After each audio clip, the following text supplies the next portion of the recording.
आणि यानंतर वळतोय पुढच्या बातमीकडे। पंतप्रधान नरेंद्र मोदी यांनी केलेल्या आरोपांना ठाकरे सेनेचे खासदार संजय राऊत यांनी जोरदार उत्तर दिलंय। पंतप्रधान डरपोक आहेत असा घणाघात त्यांनी केलाय। त्यावर भाजप नेते नवनाथ बन यांनी देखील पलटवार केलाय। काय म्हणालेत राऊत आणि काय पलटवार केलाय बन यांनी आपण ऐकूयात।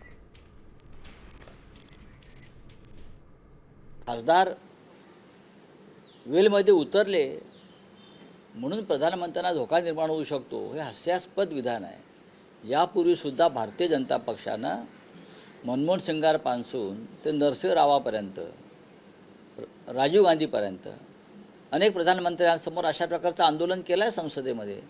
तेव्हा ते कोणी म्हणाले नाहीत की आम्हाला खासदारांपासून धोका आहे म्हणून। अजिबात नाही। हे डरपोक सरकार आहे आणि या देशाचा प्रधानमंत्री या जगातला डरपोक नंबर 1 आहे। कसली 56 इंचाची छाती, खासदारांना घाबरता आणि म्हणतात माझी 56 इंचाची छाती। या महाराष्ट्रातला डरपोक नंबर 1 उद्धवजी ठाकरे, डरपोक नंबर 2 आदित्य ठाकरे आणि डरपोक नंबर 3 संजय राऊत हे आहेत। हे महाराष्ट्रानं बघितलेलं आहे। पंतप्रधान नरेंद्र मोदीजींना डरपोक म्हणणं म्हणजे सूर्यावर थुंकण्याचा प्रयत्न आहे।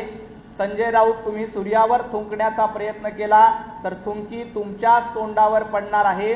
पंतप्रधान डरपोक नाहीत तर धुरंधर आहेत।